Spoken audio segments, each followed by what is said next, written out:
ഈ വിഷയത്തിൽ A to set അറിയാവുന്ന ഒരു വ്യക്തിയാണ് താങ്കൾ. വിവരാവകാശ നിയമപ്രകാരം താങ്കൾ രേഖകൾ എടുത്തിട്ടുണ്ട്. മാത്രമല്ല അവിടെ സ്ഥലത്തുള്ളവർക്കെല്ലാം അറിയാം, മതത്തിന് അതീതമായി എല്ലാവർക്കും അറിയാം അവിടെ ക്ഷേത്രമായിരുന്നു നേരത്തെ നിലകൊണ്ടിരുന്നത്. മാത്രമല്ല ക്ഷേത്ര അവശിഷ്ടങ്ങൾ ആ ഭൂമിയിൽ ഇപ്പോഴും ഉണ്ട് എന്നും പലർക്കും അറിയാം. എന്നിട്ടും അവിടെ മസ്ജിദ് നിർമ്മാണവുമായിട്ട് മുന്നോട്ട് പോവുകയാണ്. പ്രയർ ഹാള് എന്നാണ് പറഞ്ഞിരിക്കുന്നത്, പക്ഷേ അതല്ല. പ്രയർ ഹാളും ലൈബ്രറിയും എന്നാണ് പറഞ്ഞത്, പക്ഷേ അവിടെ വലിയ പള്ളിയാണ് പണിയുന്നത്. മാത്രമല്ല ഈ മനത്തുൽ ഇസ്ലാം സഭയുടെ പ്രവർത്തനം തന്നെ അതിൽ അടിമുടി ദുരൂഹതയും ഉണ്ട്. എന്നിട്ടും എന്തുകൊണ്ട് ജില്ലാ ഭരണകൂടം ഇതിൽ ഇടപെടുന്നില്ല? പ്രാദേശിക ഭരണകൂടങ്ങൾ ഇടപെടുന്നില്ല? നമ്മള് ജില്ലാ ഭരണകൂടം അതേപോലെ തന്നെ പഞ്ചായത്ത്, വില്ലേജ്, താലൂക്ക് ഇവരെല്ലാവർക്കും അറിയാം. അവര് എന്താന്ന് പറഞ്ഞിട്ടുണ്ടെങ്കിൽ നമ്മളെ ഒരു ആസൂത്രിതമായിട്ട് അവര് നിന്നിട്ടാണ് പൊളിപ്പിക്കുക. അവരൊക്കെ അറിയാം അത് അവര് തന്നെ പൊളിപ്പിച്ചാണ് അവിടെ പ്രശ്നങ്ങളാവും വിഷയങ്ങളാവും എന്ന് അവർക്ക് മുൻകൂട്ടി അറിയാം. അവര് ഈ ക്ഷേത്രം അവിടെ എന്താണ് ക്ഷേത്രത്തിന്റെ ഈ പുരാതന പൈതൃകം പൊളിച്ചതിന് ശേഷം അവിടെ ചെറിയൊരു സ്കൂൾ താൽക്കാലികമായി ഉണ്ടാക്കി. അതിന് 2015 അതിന് ശരിക്കും ഒരു എന്താ വെച്ചാൽ അതിന് നമ്പർ ഇടിക്കുന്നത്. രേഖയൊന്നും വെക്കാതെയാണ് ഒരു സാധാ വെള്ളപ്പറിൽ എഴുതി ഒരു അപേക്ഷ വെച്ചിട്ടാണ് അവര് നമ്പർ ഇടിക്കുന്നത് ആ സ്കൂൾ പിന്നീട് അടച്ചു പോയതിന് ശേഷം എനിക്ക് തോന്നുന്നത് ശരിക്കും അപേക്ഷ നൽകിയുള്ളത് അവര്. അതുകൂടെ തന്നെ നമ്മള് കലക്ടറെ അറിയിച്ചിരുന്ന ഈ ഇങ്ങനെ കാര്യങ്ങളുണ്ട്. നമ്മള് ഫസ്റ്റേ തന്നെ ഇവിടുത്തെ ആളുകള്, പഴയ ആളുകളും ഇവിടെ ഒരുവിധം ആളുകളൊക്കെ കൂടി ഒരു എന്താ പറഞ്ഞ ഒരു ആക്ഷൻ കമ്മിറ്റി പോലെ ഉണ്ടാക്കി. എന്നിട്ടാണ് നമ്മള് ഈ ക്ഷേത്രം പൊളിക്കുന്നതിനെതിരെ ഒരു പോരാടാൻ വേണ്ടിയിട്ട് മുന്നോട്ട് പോയത്, നമ്മള് തടുക്കാൻ വേണ്ടിയിട്ട്. അപ്പൊ പല ആളുകളും എല്ലാ വീടുകളിലും പോയി പറഞ്ഞ് കറക്റ്റായിട്ട് അവരെ ഒരുമിച്ച് നിർത്തിയിട്ടാണ് നമ്മൾ അവരോട് പറഞ്ഞത് ചെയ്യാൻ പാടില്ല എന്ന് പറഞ്ഞു. ഫസ്റ്റ് പൈതൃകമാണ്, നമ്മളെ പുരാതന പൈതൃക തളി ക്ഷേത്രം എല്ലാവർക്കും അറിയാം. ഒരാൾക്ക് ഇസ്ലാം വിശ്വാസികൾക്കും അറിയാം, നമ്മളെ ഹൈന്ദവർക്കും അറിയാം, എല്ലാവർക്കും അറിയാം ആ ക്ഷേത്രം തന്നെയാണ് അവിടെ നിൽക്കുന്ന പുരാതന വലിയൊരു ക്ഷേത്രമാണ്. ഒന്നാമത് നമ്മുടെ ഇപ്പോഴത്തെ പഴയ കാലത്തെ മാറോടുകളാണ് അതിന്റെ മേൽക്കൂര. പിന്നെ ഞാൻ പറയുക അതിന്റെ മൺചിരാ തന്നെ മല പോലെ കൂടി കിടക്കുന്നത്.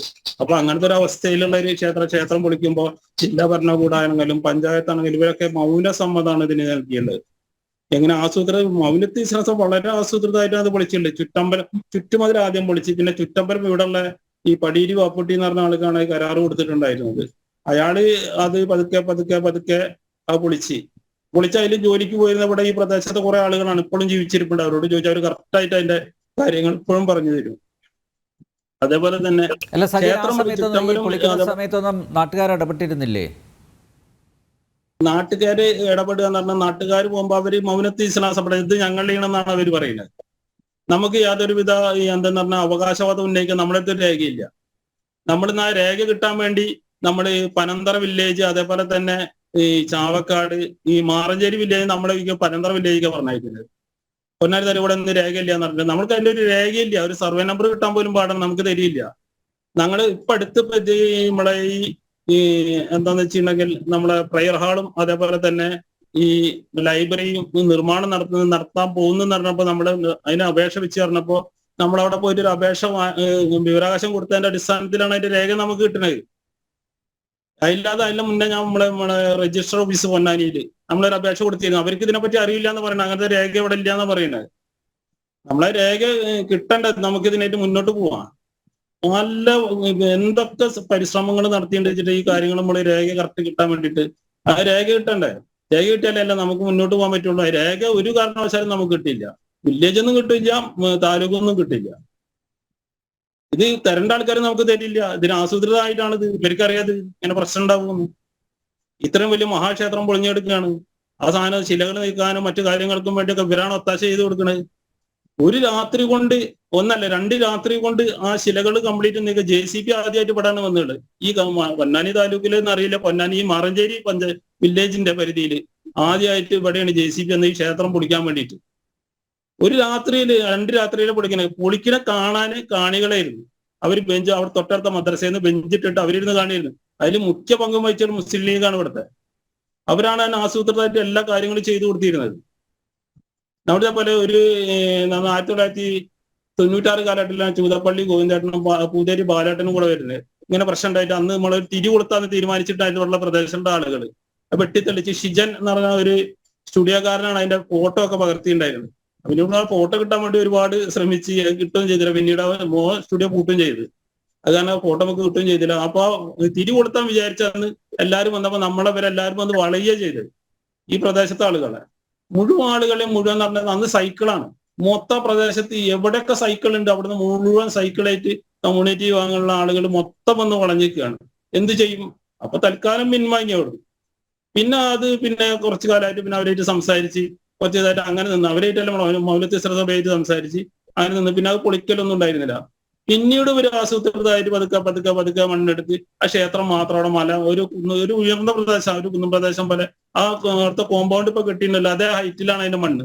അതേ ഹൈറ്റിലാണ് അതിന്റെ മേലാണ് ക്ഷേത്രം നിൽക്കുന്നത്. ക്ഷേത്രം നിൽക്കുക എന്ന് പറഞ്ഞാൽ അതിന്റെ ഉള്ളിൽ തന്നെ 3 കിണറുകളുണ്ട്. വലിയ ഈ കിണറുകൾ, മണിക്കിണർ. അതിന്റെ തൊട്ടപ്പുറത്ത് ഇപ്പോഴും അതിന്റെ ഒരു കിണർ നിൽക്കുന്നുണ്ട്, അമ്പലത്തിന്റെ കിണർ. പിന്നെ ഈ അടുത്ത കാലത്ത് തന്നെ അവിടെ ഉണ്ടായിരുന്ന സംഭവം എന്ന് പറഞ്ഞിട്ടുണ്ടെങ്കിൽ ഈ ഫുട്ബോൾ കളിക്കുന്ന കുട്ടികൾ ഈ ശിലകളും ഈ ക്ഷേത്രശിലകളൊക്കെ ഇട്ട് പരത്തിക്കാനുള്ളവര് ആ ശിലകൾ കംപ്ലീറ്റ് കുട്ടികളൊക്കെ ഇതാക്കിയിട്ട് ഫോട്ടോ എടുത്ത് വാട്സപ്പിലൊക്കെ വിട്ടിട്ട് അവരെ കംപ്ലീറ്റ് അവിടെ നിന്ന് കളിക്കേണ്ടെന്ന് പറഞ്ഞു വിട്ട് തൊഴിലുറപ്പേര് അവിടെ പൊന്തയും കാടും മട്ടും. അപ്പൊ തൊഴിലുറപ്പേര് അവരെന്ത് പണിയത് ഇവിടെ വർക്ക് ചെയ്യേണ്ട, അവിടെ ഒരു ജോലിയും ചെയ്യേണ്ടെന്ന് പറഞ്ഞാൽ അവരെ മുഴുവൻ ആളുകളെയും പറഞ്ഞയച്ചു. അതിൻ്റെ ഉള്ളിൽ ഒരാളെ പോലും അവർ കയറാൻ സമ്മതിക്കില്ല. അവരുടെ ഒരു കുത്തക മുതൽ പോലെ. എന്ത് ഈ ക്ഷേത്രം എന്ന് പറഞ്ഞിട്ടുണ്ടെങ്കിൽ 1918 തന്നെ ഈ ക്ഷേത്രത്തിൽ കേസുണ്ട്. കൊള്ളടിച്ചതിനും പൊളിച്ചതിനും കേസുണ്ട്. 1918-ലും 1920-ലും 1922-ലും 24-ലും. അല്ല, അന്ന് പൊളിച്ചതാരാ സജയൻ? അന്ന് പൊളിച്ചത് വല്യറമ്പത്ത് ജനീദ്, അതേപോലെ തന്നെ അരീക്കര മുഹമ്മദ്, ബാക്കനകത്ത് അബ്ദുറഹ്മാൻ എന്ന് പറഞ്ഞ ആളുകളാണ് അന്ന് ഈ പൊളിച്ചുള്ളത്. അവർക്കെതിരെ കേസ് കൊടുത്തുള്ള ആളുകള് നമ്മുടെ മലപ്പുറം ജില്ലാ കളക്ടർ, അതേപോലെ തന്നെ അന്ന് ഗുരുവായൂർ ദേവസ്വം ട്രസ്റ്റിയാണ്. ദേവസ്വം ട്രസ്റ്റ്, മല്ലിശ്ശേരി 1921 മാപ്പിള ലഹളയുമായിട്ട് ബന്ധപ്പെട്ട പ്രശ്നങ്ങളുടെ അടിസ്ഥാനത്തിലാണോ അന്ന് പൊളിച്ചത്? മാപ്പിള ലഹള നടക്കുമ്പോഴും ഇതിൽ കൂടെ മുതലെടുക്കുന്നവരുണ്ട്. ഈ ക്ഷേത്രത്തിന്റെ ഈ ഉരുപ്പടികൾ മുഴുവൻ സ്വർണ്ണമായിരുന്നു എന്നാ പറയുന്നത്. പല ആളുകളും ആ സ്വർണ്ണം എടുത്തു കൊടുക്കുന്ന ആളുകളും ഉണ്ട്, വീട്ടിൽ കൊണ്ടുപോയി കൂച്ചിട്ട ആളുകളുണ്ട്. ഇവിടെ പല ആളുകളും ഉണ്ട് അതിനോട് ബന്ധപ്പെട്ടിട്ട്. അത് അധികം കമ്മ്യൂണിറ്റി വിഭാഗങ്ങൾ തന്നെയാണ് ഇത് ചെയ്തിട്ടുള്ളത്. അവിടെ ഒരു വലിയ വിഗ്രഹം, ശ്രീപാർവതി വിഗ്രഹം, ഒരു വലിയ വിഗ്രഹം ഉണ്ടായിരുന്നു. അത് ഒരു സ്വർണ്ണ ദണ്ടിലാണ് ഇത്ര എപ്പോഴും പറയും വരും. ഇവിടെയുള്ള ഒരു കണ്ടാണ് തച്ചടച്ചത്. ഈ എന്താണ് ഒരു ഔക്കര് എന്ന് പറഞ്ഞ ആൾ, അയാളാണ് കുറെ കാലം ഇങ്ങനെ നോക്കിക്കൊണ്ടിരുന്നിരുന്നത്. പള്ളത്തെ ഔക്കര്. നമ്മള് വിചാരിക്കുന്ന പോലെയല്ല. നമ്മള് വമ്പം വ്യാപ്തിയുള്ള ഇതിന്റെ കേസ് തന്നെ അങ്ങേയറ്റം പോയിക്കണം. ഇവിടെ മുനിസിപ്പൽ കോടതിയിലല്ല, മുനിസിപ്പൽ കോടതി അത് സെക്ഷൻ കോടതിയിലും അതേപോലെ തന്നെ ജില്ലാ കോടതിയിലും അങ്ങനെ പോയിട്ടുണ്ട്. ഹൈക്കോടതി വരെ പോയിണ്ടായി. ചെന്നൈ കോടതി വരെ ഈ കേസ് പോയിട്ടുണ്ട്. എന്നിട്ട് അനുകൂലമായിട്ടുള്ള ഒരു വിധി കിട്ടിയില്ല. ക്ഷേത്രത്തിന് അനുകൂലമായ വിധി കിട്ടിയിരിക്കാനാണ് സാധ്യത. എന്താന്ന് വെച്ചിട്ടുണ്ടെങ്കിൽ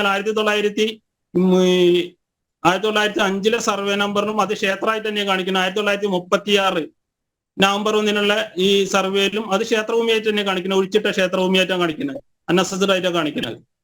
അത് ഇവിടെ വേറൊരു കാര്യം കൂടി ചെയ്തിട്ടുണ്ട്. ഇപ്പൊ ഈ രേഖ തിരുമാറി ചെയ്യുമ്പോൾ ഈ ടൈപ്പ് ഉണ്ടല്ലോ, നമ്മളെ ഭൂമിയുടെ ടൈപ്പ് തന്നെ അവർ മാറ്റി കളഞ്ഞിട്ടുണ്ട്. ടൈപ്പ് എന്ന് പറഞ്ഞിട്ടുണ്ടെങ്കിൽ എന്താന്ന് വെച്ചിട്ടുണ്ടെങ്കിൽ ഇതിന്റെ അസ്ഥിര പുഞ്ച എന്നാണ് ഒരു ടൈപ്പ് മാറ്റിയത്. ശരിക്കും ഇത് ഈ അസ്ഥിര പുഞ്ചാണ് നമ്മുടെ ക്ഷേത്രഭൂമി. അല്ല, അസ്ഥിര പുഞ്ചാന്നാണ് ഇപ്പൊ അവര് ചെയ്തിട്ടുള്ളത്. അല്ല, സ്ഥിര പുഞ്ചാന്നാണ് ഇവര് ഈ രേഖയിൽ തിരിമറി ചെയ്തിട്ടുണ്ട്. അതേപോലെ തന്നെ ഇവർ രേഖയിൽ വ്യാപക തിരിമറി നടത്തിയിട്ടുണ്ട്. എന്തായാലും വില്ലേജിൽ ഒരു പട്ടയ നമ്പർ, അതേപോലെ തന്നെ ആധാരത്തിൽ വേറെ പട്ടയ നമ്പർ. ഇപ്പൊ പറഞ്ഞു തിരു ദിനേശ്. ആ രേഖ വായിച്ചാൽ തന്നെ എന്താ പറയുക, ഇത് പിന്നെ ഒന്നാമത് കൊങ്ങണംപെട്ടി മുഹമ്മദ കൊടുത്തെന്ന് പറഞ്ഞില്ലായിരുന്നു. മരണപ്പെട്ടു ആമിനമ്മയ്ക്ക് എവിടുന്നാണ് ഈ ഭൂമി കിട്ടിയത്? ആമിനമ്മയ്ക്ക് കിട്ടിയ രേഖയുമായി നമ്മൾ ഈ ആധാർ നമ്പറായിട്ട് നമ്മൾ പോയപ്പോ അങ്ങനത്തെ ഒരു ആധാരം അവിടെ ഇല്ല എന്നാണ് നമുക്ക് രജിസ്റ്റർ ഓഫീസിൽ തന്നുള്ളത്. അപ്പൊ അത് വ്യാജാണ്, സാധനം കാണാനില്ല എന്നാണ് പറയുന്നത്. അല്ല, അങ്ങനത്തെ ഒരു ആധാരം അവിടെ ഇല്ല. ബാക്കിയെല്ലാ ആധാരം അവിടെ ഉണ്ട്.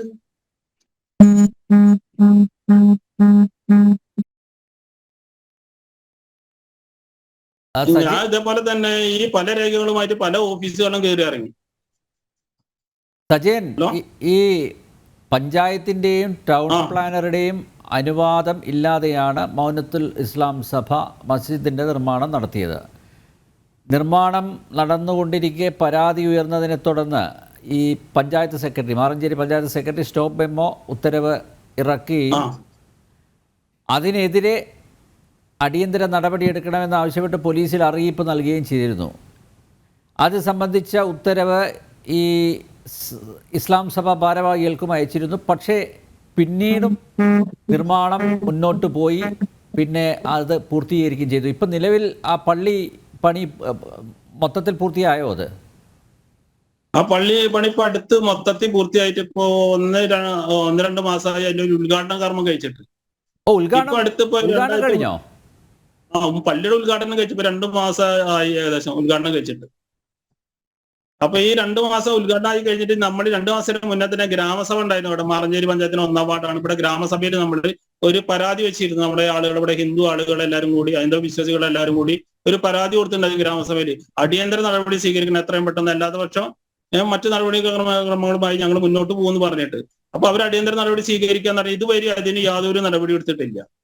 ഇവര് ഭരണസ്വാധീനം കൊണ്ട്, അവരെ ഒത്താശ കൊണ്ടാണ് ഈ കാര്യങ്ങൾ ചെയ്യുന്നത്. നമ്മളൊക്കെ അറിയുന്ന ആളുകളല്ല, നമുക്ക് കുറെയൊക്കെ പൊതുപ്രവർത്തനം നടത്തിയിട്ടുള്ള ആളുകളാണ്. നമുക്കറിയാം ഈ കാര്യങ്ങൾ എന്താണ് ചെയ്യണതെന്നും അല്ലെങ്കിൽ അതിന്റെ ആളുകൾ എന്തൊക്കെയാണ് ചെയ്തു കൊടുക്കണമെന്നും. നമ്മളിവിടെ വന്ന ഇസ്ലാം സഭയുടെ ആളുകൾക്ക് ഫോൺ ചെയ്ത് പറഞ്ഞു കൊടുക്കുക, എന്നെ ആളുകൾ ആവശ്യമായിട്ട് വന്നിട്ടുണ്ട് അത് കാര്യങ്ങൾ. ഇതേപോലെ തന്നെയാണ് അവര് ഈ എന്നോട് പറഞ്ഞ് അവിടെയുള്ള ഒരു ലൈബ്രറി ഹാള് മുന്നേ ഉണ്ടായിരുന്ന നിർമ്മാണമാണ്. ഞാൻ പറയുന്നത് മുന്നേ ഉണ്ടായ നിർമ്മാണമല്ല, ഇപ്പൊ പുതിയ നിർമ്മിച്ചാണ്. അത് ഇനി ഇവിടെ എന്നങ്ങൾ സിസ്റ്റത്തിൽ കാണിച്ചാൽ മുന്നേ നിർമ്മാണം സിസ്റ്റത്തിൽ നോക്കുമ്പോ ഇല്ല. ഇതൊക്കെയാണ് ഇവിടെ നടക്കുന്നത്. വെറുതെ വലിയ കെട്ടിടങ്ങൾ ഉണ്ടാക്കുക, അല്ലാതെ കെട്ടിടങ്ങൾക്ക് കംപ്ലീറ്റ് ഒത്താശം ചെയ്തു കൊടുക്കുക. മൗലത്ത് ഇസ്ലാം സഭയ്ക്ക്, മൗലത്ത് ഇസ്ലാം സഭ എന്ന് പറഞ്ഞാൽ നമ്മള് അടിമുടി ദുരൂഹതയാണ് അവിടെ നടക്കുന്നത്.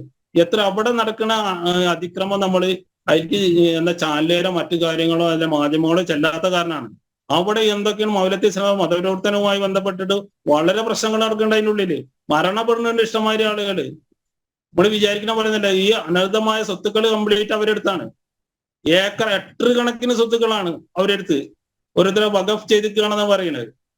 ഇപ്പൊ ഈ പള്ളി ഇപ്പൊ ഇവിടെ ഉണ്ടാക്കിയ ഇവരിപ്പോഴാണ് ഈ ഒരു അറബി കോളേജ് ആക്കാനുള്ള തീരുമാനം. അതിന്റെ മുന്നേ നമ്മൾ ശരിക്കും മതപ്രവർത്തന കേന്ദ്രം തന്നെയാണ് അവർ ചെയ്യാനുള്ള എല്ലാ എല്ലാ സംവിധാനത്തോടു കൂടിയിട്ടാണ് അവരെ തുടങ്ങിയുള്ളത്.